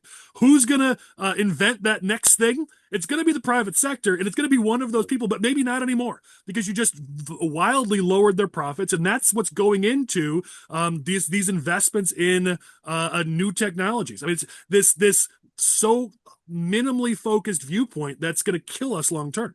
Yeah, I'll close on this thought. So Illinois could be and should be one of the biggest energy leaders in America because of our emphasis on nuclear years ago, right? But we're still one of the statewide leaders, and our ability to do coal and natural gas. We could have built our state into an energy leader. And it was a feather in our cap for a long time in terms of economic development. That has gone away. It's now another net negative when you're trying to incentivize economic development.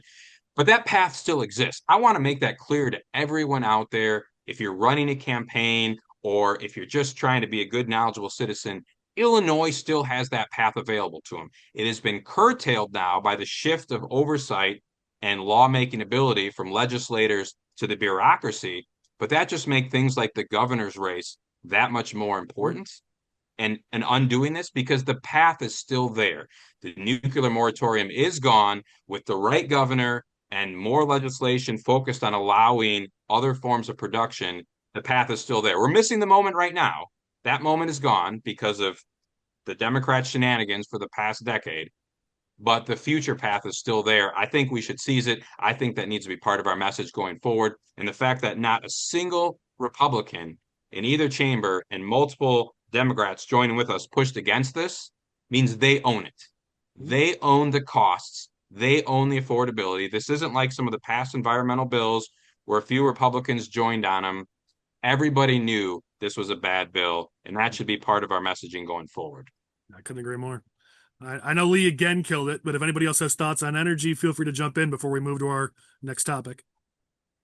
All right, let me take us to this next topic, which is our last one here. It is something we've talked about a little bit lately, which is that affordability is a problem, and we saw it in the elections a week and a half ago, where a lot of people point to our losses in certain states, especially New Jersey, Virginia. But those were tied to affordability. That was a key focus for voters, a key frustration. Yes, somewhat just anti-Trump, which, okay, fine.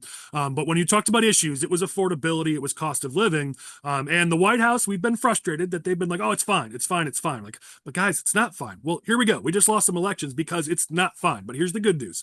The White House has pointed to, and even Donald Trump has pointed to, that they're going to make some adjustments in their messaging and their focus moving forward. They're getting it now, that affordability is a key thing, that if they don't solve this, we're going to get demolished next November. And so that's the good news here, that they're starting to make some moves, and you see it.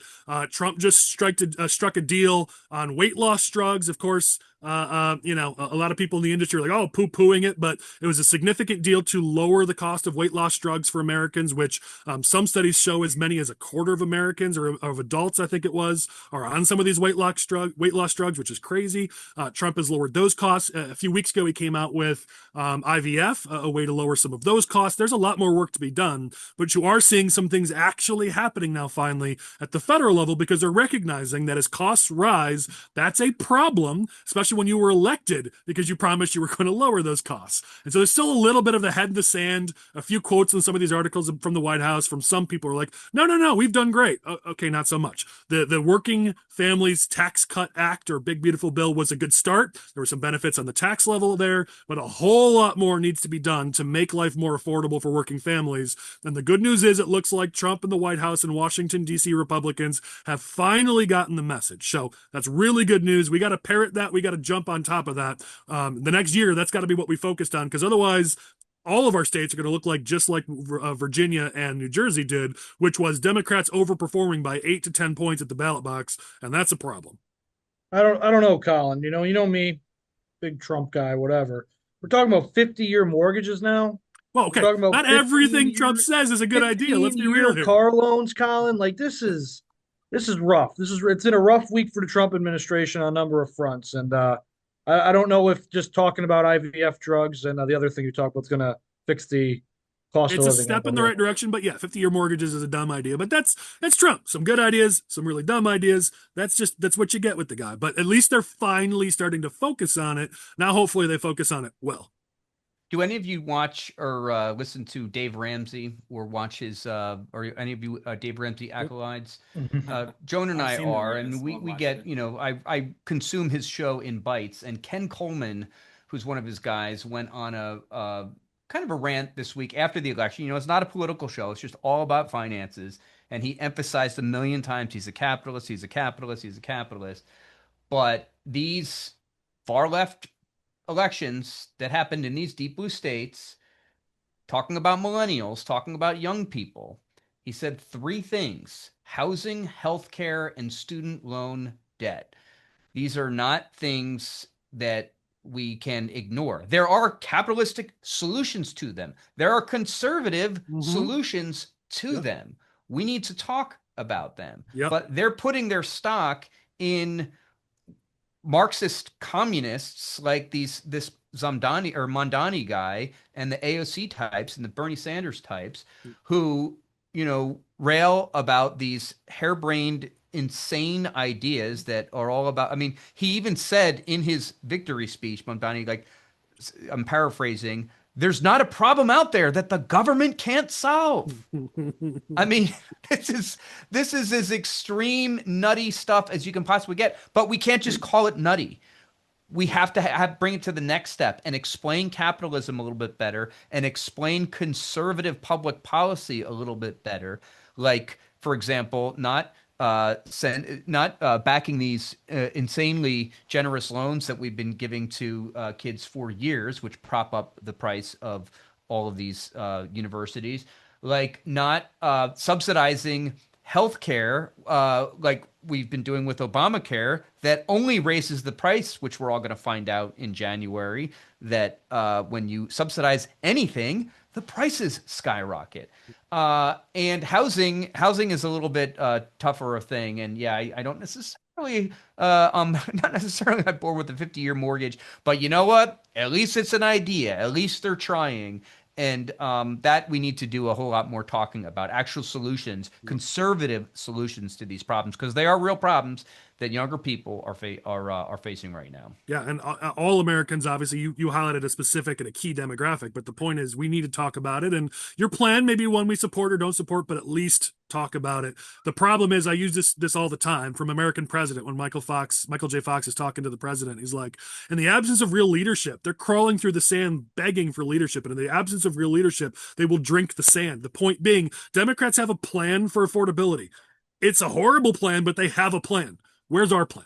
Because in the absence of an alternative, the voters are going to turn to something because they say it's a problem. So they got a plan. I'm going that way. That's the point here. So come up with your plan and talk about it.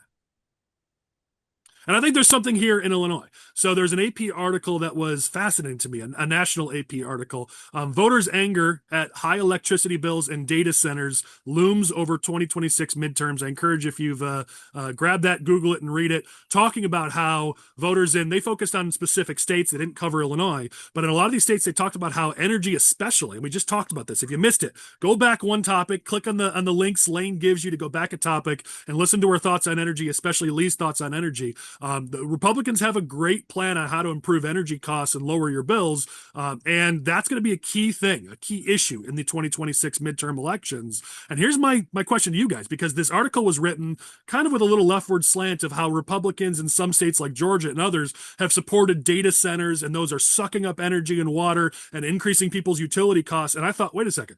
That's what's happening in Illinois, but it's Democrats pushing that.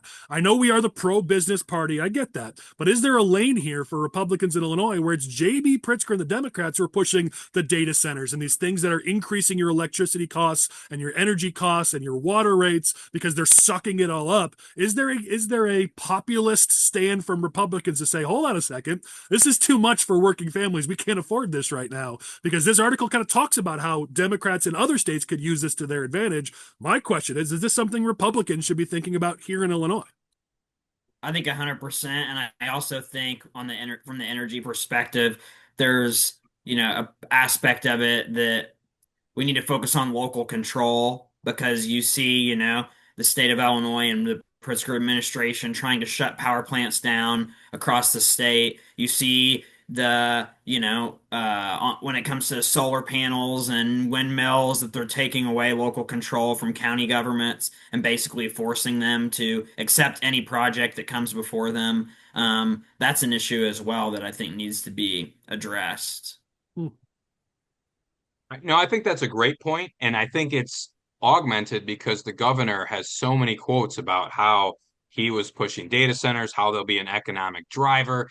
And I think it also hammers home the point at how poor they are at governing.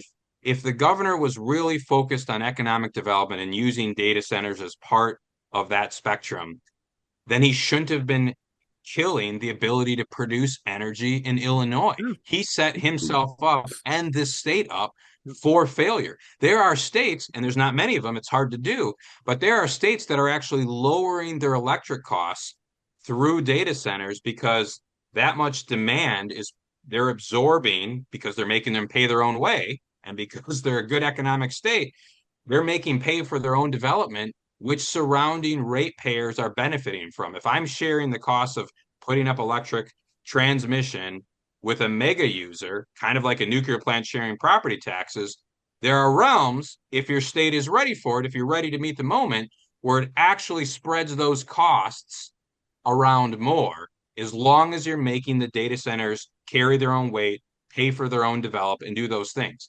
The energy bill did the opposite. We made ratepayers pay for the development of battery storage and these other geothermal, all these other incentives. We passed it on to ratepayers and then lifted the consumer caps. And so to your point, hitting the governor on pushing these very expensive data centers and then pushing those costs directly on to citizens is why the bills are going up so dramatically. That is absolutely a factor. And hitting them is honest, accurate, and politically powerful. I think it's an absolute hit. I'd love to see other Republicans' thoughts on this. I mean, if you're an economic purist, if you're sort of that IPI style, so maybe Dabrowski doesn't run with this, but if you're one of the other campaigns, it's a populist message. It's an economic populist stance, but the reality is working families are getting hammered right now, and that's who you're running to represent, not the data center owners, not the big business leaders. You're running to represent real working families. That's who you're running to represent as governor. I think it's a unique position to see a Republican take, but I'd love to see one of them at least explore this. All right, let's go to our news you can use. We'll do this quickly. We've got 7 this week, so I'll do them pretty fast. This is our quick hit section. The idea of this section is for you, our audience, to equip you with things you may not have seen in the news that you should be talking about. So I'll rattle off the details, and then any of our panelists who've got some quick thoughts, feel free to please jump in, and I'll get through these decently quickly. Number 1, after the RTA likely raises the sales tax, because of course they're going to. Chicago's going to have the highest sales tax in the country of any big cities. I'll have Lane bring up the list on screen. Thanks to IPI for the list. We will have the highest sales tax in the country in Chicago, thanks to that transit bill. So there you go. We're number 1 yet again. All right, always number 1 at the worst things. Pretty much. Well, in this case, we're number 1 if the worst position to be in is number 1. We're number 50 if the worst position to be in is number 50. Speaking of that, we've now dropped 6 spots in the tax competitiveness research that the Tax Foundation does over the last 6 years. We're the worst of any of our neighboring states. Have Lane bring up the map showing our rank now. We're 38th now. We were 6 spots better than that. I'm 32nd previously and 6 years ago. We're the worst in the, well, not the worst in the Midwest, because Minnesota is slightly worse than us. They're 44, but you look at all of our neighbors. Tennessee is 8th, Indiana is 10th, Missouri is 12th, Michigan's 16th, Iowa's 17th, Wisconsin's 21st, Kentucky's 25th. There we are, in Illinois is 38th. Yet another problem here for Illinois. And I'll have Lane bring up a different graph because IPI jumped on this as well. So the first map you saw was from the Tax Foundation. This one will be from IPI, just comparing us to what was the change over the last 6 years, and we had the worst change in the Midwest in the last 6 years. So again, another thing we are showing we're the worst at. All right, moving to the next one here. So let's talk about Pritzker. His DHS is using a loophole, thanks to the Illinois Answers Project for this information, using a loophole to keep the mentally ill in prison. You have seen even Democrats like Tom Dart come out and say that our prisons are basically our biggest mental health centers at this point in Illinois. And this is why. Illinois Answers Project did an incredible story on this. You should look it up. It's too mentally ill for trial. She spent months in an Illinois jail as the state looked for a hospital bed. She died waiting. Talked about a woman, a 24-year-old woman by the name of Kayla Evans, where she was charged. She was unfit for trial, so she had to go to a state hospital. They didn't have space for her, so she ended up just sitting in jail in Lake County. She deteriorated. She died. It's a horrible, horrible story. We don't have time for me to get any more detail on that, but they have several stories like that. As of September, 300 roughly people are waiting to be placed in a state hospital because there is not currently space. And this is because of a change in state law in 2023. It used to be within 20 days, the state had to place them. Now they have 60 days. And their promise when that happened was that this was going to get better, but actually it's gotten worse since January 2023 when they placed this. More than 85% of placement times are now above that mandated date of 60 days. The average wait time has doubled from 43 days to 85 days. Just all the many, many problems we see in Illinois under Pritzker's leadership, because as Lee said earlier, he only really cares about running for president, and it's the people of Illinois who are paying the price. And these are people who've been deemed unfit to stand for trial, so we throw them in prison anyways, and then some of them are dying in prison because we can't get them the help they need. That's not okay. No, and this is part of a pattern where the Pritzker administration is trying to cut the budget to the disabled, and then bipartisan groups are trying to push to get the funding back, or services are poor. You know, you talk about state rankings, we're ranked very poorly in services to disabled. And it's a perfect example for those who talk about empathy to see that when you leave Democrats like this in charge who don't do funding properly and run us into debt, what are some of the things they're going to cut to make it look better? services to those who are not politically powerful, such as the disabled. And I, as somebody who was formerly a direct service professional, I worked with the disabled when I was younger. It really sickens me because this should be an area where there's bipartisan unity to take care of these folks. Even conservatives agree this is one area where government does have a clear role, taking care of those with intellectual development, and all those things. This shouldn't even be a question. And yet here we are in Illinois, and there's a pattern of not taking care of those folks. It's ridiculous. Yeah, agreed. This one we'll do fast, but Chalkbeat had a great article about how Chicago public school staffers, I think it was $7.7 million was spent on trips to South Africa, Egypt, Finland, lavish spending on safaris and hot air balloon rides and camel rides, all at taxpayer expense that the CPS watchdog found. And then separately, Illinois Policy Institute had a great piece where they talked about the Chicago Teachers Union spent $173,000 on a poolside recording studio, which that money is taken from their member dues. We don't know everything else. There's probably a lot more because they won't release their audits, even though they're required by law to do so. This is more signs of what Lee was basically just talking about, which is these politicians don't actually care about you as the taxpayers. They're going to spend your money frivolously on just ridiculous stuff. All right, let's go to the next one. A lot of people have talked about this bill that was passed, I think, during the spring session, where this bill was passed requiring mental health screening for young people in schools every year, where parents can opt out, but they don't have to consent to this. And there's now been a complaint filed, a federal complaint filed with the U.S. Department of Education regarding this these mental health screenings. State Representative Regan Deering did a great job in this piece in the Center Square, pointing out the problems with this.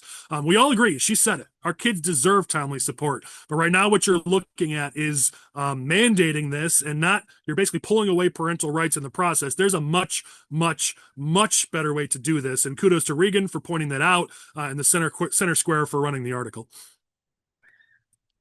Next one you should be aware of, Rivian. Let's talk Rivian, Pritzker's favorite business in Illinois, which, by the way, if you're one of Pritzker's favorite businesses in Illinois, you get handouts and tax benefits. The rest of us all got to pay all the bills for that. And one of Pritzker's favorite pals is the CEO of Rivian. He just got a $4.6 billion pay package. And yet what was interesting to me is that Democrats always bemoan CEO pay. And yet here we go. I Googled it. I looked. There were no Democrats talking about how crazy this was. And this is how nuts it is. Rivian's actual market value is only $18.7 billion. So the CEO just got, what is that? 30% of their market value is now given to the CEO as a pay package. Like, listen, I'm free market, so I don't necessarily care too much about this, but the reality is when you've got the Democratic Party that's constantly railing on CEO pay, but suddenly this is okay because, well, they're one of Pritzker's favorite businesses, so it's all right. It's just hypocrisy. Last one. This is quick. Michael and I picked up on this in a fight down in Springfield or down in Chicago, where some aldermen crashed and had some colorful language and were screaming at each other and screaming at Pritzker. The biggest takeaway from me was this: Pritzker saying again, what we need is a progressive income tax, a graduated income tax in the state. And then today, Thursday, from some follow-up questions from reporters, he doubled down on that. And for those of you who are watching this probably is not news. But with the business community, I've been telling them now, Pritzker's going to come back. He still wants the progressive tax. And I've heard over and over, no, he won't do that. He's given up on it. It's fine. We're okay. Here we go. Twice this week, we've got Pritzker on the record saying we need a progressive tax, a graduated income tax in this state. Pritzker has not given up on it. Please stop putting your head in the sand. If Pritzker has his way, it will come back. All right, that's it. With that, we're going to go to our last couple segments here. Our OG and Clown of the Week is our fun one. Who do you want to give some praise to this week? Who do you have some scorn for this week? Go at it. If you allow me to go first here, Collin, because I got to run. My clown of the week is an esoteric one. I haven't seen this registered in the news at all. It's only been in my close-knit community of Crestwood. But my clown of the week is State Representative Rick Ryan. So, apparently, Louise's Pizza, which is a cultural institution in the village of Crestwood, it's got the best deep dish pizza. I don't even like deep dish pizza that much, but I love Louise's deep dish pizza. They posted a long post on Facebook detailing what had transpired when Representative Rick Ryan had attended Louise's Pizza on one given evening. Now, apparently, Representative Ryan and his guests at Louise's Pizza attempted to redeem some gift certificates which were over a year old. In fact, they were over 3 years old. And Louisa's has a policy. It's written directly on top of the gift certificate. It is valid for 1 year, no exceptions. Well, Representative Ryan was not in favor of this policy. He declared that he was State Representative Rick Ryan, and they would be redeeming these gift certificates. Apparently, it escalated very quickly in a way that the restaurant had not seen in 44 years. He made comments in front of several patrons and directed them towards the 78-year-old mother of the owner of Louisa's. And it was very, very, very confrontational, very rough. And now apparently his guests who he was with at Louisa's have disrupted the credit card charge and are challenging that to get their money back from Louisa's. And the entire community of Crest was rallying to Louisa's support. So Rick Ryan, you are the clown of the week. I know you say you were moderate. I've given you crap over the last year or so for voting for assisted suicide, but this is unacceptable. Louisa's Pizza is fantastic. Don't let your coupons expire, folks, and listen to the nice restaurant patrons. Thank you very much. Maybe just don't be a dick to local businesses. Like, yeah, seriously. Chris, I know you have an OG you want to give. If you've got a second, let's let Mike give his clown because your OG has to come after his clown. So Mike, go ahead. Yes, clown of the week are the two Garcias. They're not related to each other. Patty Garcia and Chuy Garcia. Patty Garcia, the chief of staff for Congressman Chuy Garcia, who campaigns all the way up until you have to turn in your signatures, doesn't tell anyone at all that he's not running for re-election, and then just at the last minute says he's not running for re-election, gives no one any time in the D+18, D+19 district in Chicago and the suburbs, hard left district, and his chief of staff, coincidentally, is the only person who knows that he's not going to be running for re-election, even though he turned in his signatures. So she files at the very last minute at 4:59, is the only candidate on the ballot, and he is pulling his candidacy, which you can do 10 days after or 7 days after you file your paperwork. It is legal, completely slimy. Yes, he said he was having personal issues or health issues with his family. I don't necessarily doubt that, but he could have announced that weeks prior and given people the opportunity to at least know that they could run against him. Instead, Patty Garcia is walking into a congressional seat, which she will hold probably for as long as she wants. Typical Chicago politics. And it's Chris, not the first time he's done that. Then Lee, that was my point. He did that for county board too. So he's like, oh, he's now defending it. Like, you're attacking me for health and for caring about my family. It's like, dude, you did this before. This is not the first time. Snake. Yep. Yeah. Party of democracy. The OG of the week is Congresswoman Marie Gluesenkamp-Perez from the state of Washington. She rose on the House floor last night before we were dealing with all the CR nonsense and government shutdown nonsense in order to put forward something to condemn Chuy Garcia from doing this. And of course, the entire House delegation in Illinois was like, how could you say this? You don't even know Chuy Garcia. He's a progressive and a Latino legend. And then people were like, what do being progressive and being Latino have to do about this? Yeah, like, he did what he did. But I gotta go. I got places to be. All right, Chris, you're good. Who else has got OGs and clowns this week? I'll do a real fast clown before somebody else steals it. So my clown is any national Democrat who voted repeatedly to shut down the government and now is seeing the self-own when their own party finally helps vote to open the government, showing to the world that all along it was the Democrats who were shutting it down. So shout out to those Democrats who consistently, I think there's only 3 of them in the Senate, weren't part of that, but all the rest, you just got exposed. You're my clown of the week. There you go. Good one. I'll give a couple OGs here. So Jackie Haas announced that she had been battling cancer and she's facing treatment. She had a malignant, I don't want to say this wrong, so I'm just going to stop there because I don't want to say the wrong words, but malignant tumor. Jackie, we love you, and you're going to kick cancer's butt. She's awesome. She works her butt off. She's one of the best down in Springfield, and our prayers are with you. So that's one of my OGs. This one is really cool. Maybe it's just me, and maybe I didn't know this was happening, and I've been living under a rock, but I saw this, and this is super cool. So this is sand from Omaha Beach is used on the gravestones at Normandy American Cemetery French citizens, they take sand from the beach and they wipe it on the names because the crosses are all white. You can't see the names very well. And on Veterans Day, they will wipe that sand out and then brush it off so that it's just in the names. And the other details that are on those crosses.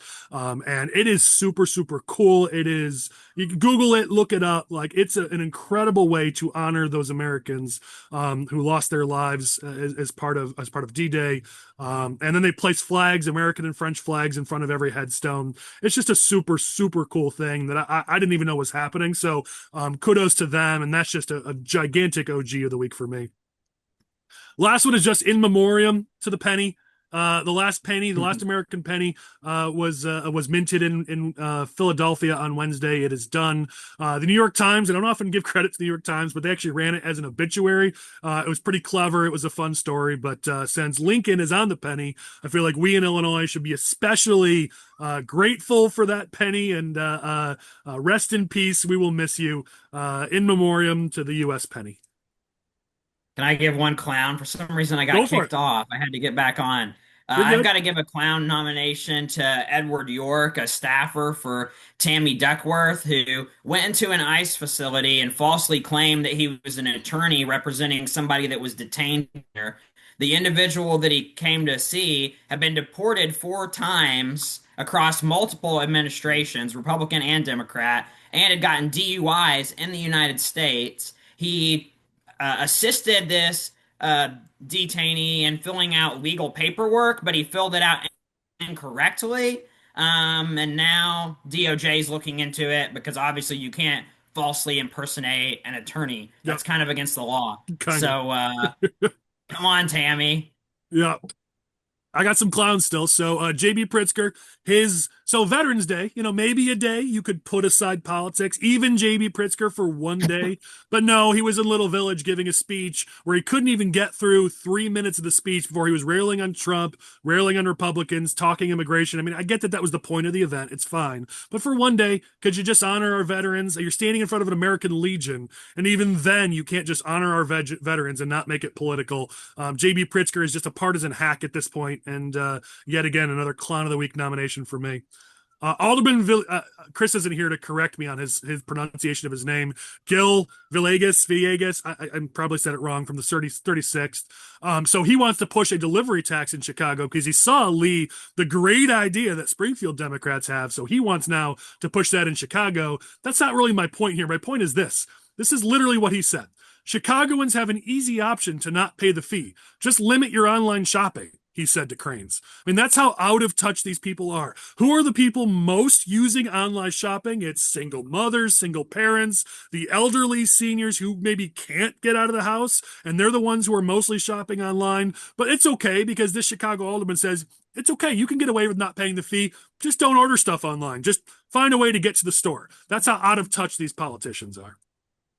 Going back to Pritzker, rest in peace, or Clown of the Week to Pritzker's presidential ambitions. There were 2 polls in the last week or so, one by Overton Insights, one by Emerson, who had Pritzker either not at all registering, or in the case of Emerson, he was at 2%. He was the lowest of the 7 candidates who got more than 1% in their poll. It's Newsom, Harris, Buttigieg, AOC, etc. But Pritzker either doesn't register or barely registers still on these polls. Poor Pritzker. He just desperately, like the kid in the back of the room, wants somebody to give him attention, and he still can't get it.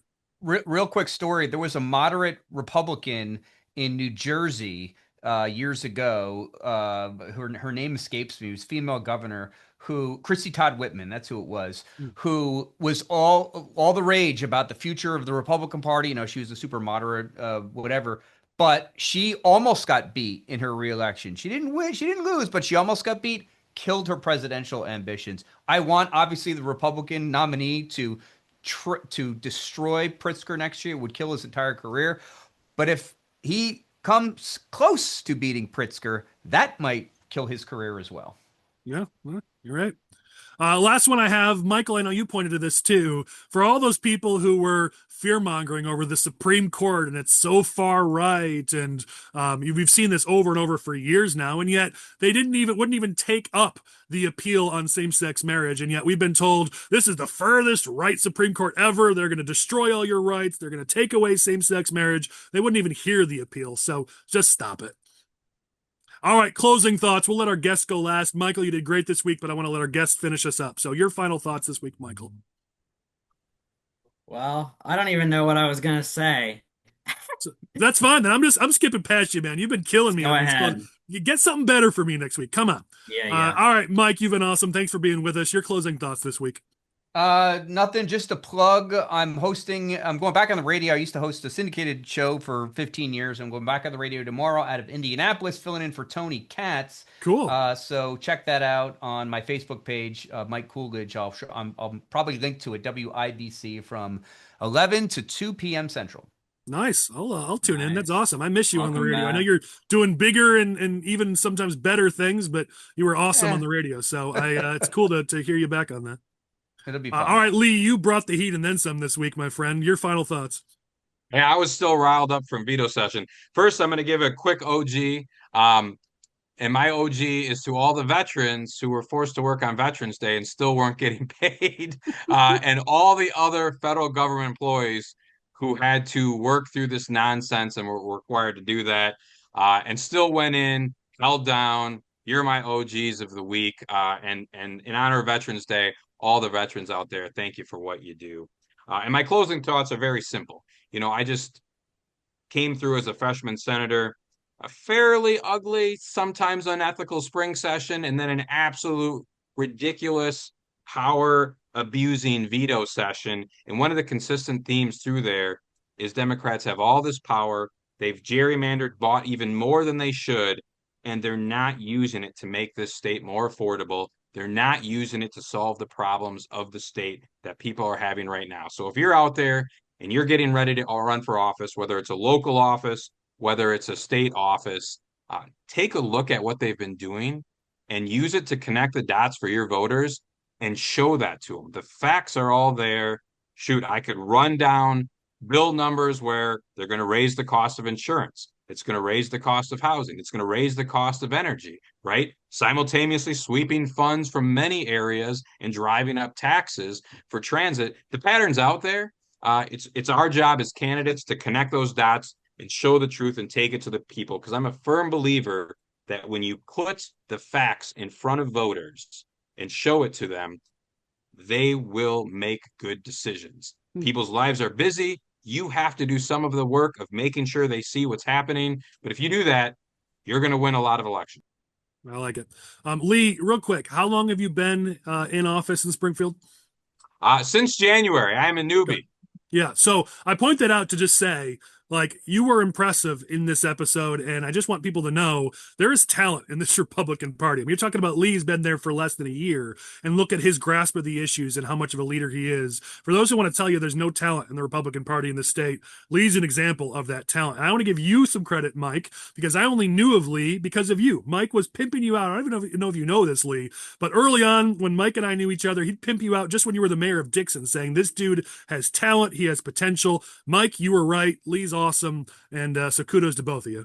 I don't know if I agree with that anymore. I like the younger Lee. I'm joking. With that, we're going to close. Lee and I go way back. We're going to close down the episode. Thank you to our guests for giving us so much of your time. Thank you to our audience for giving us so much of your time. Thanks to Lane Davis, our producer. We will catch you next week as it gets darker and darker during these episodes, but it's okay. I can still have my cigars. We'll find you on the smoke-filled room in a week.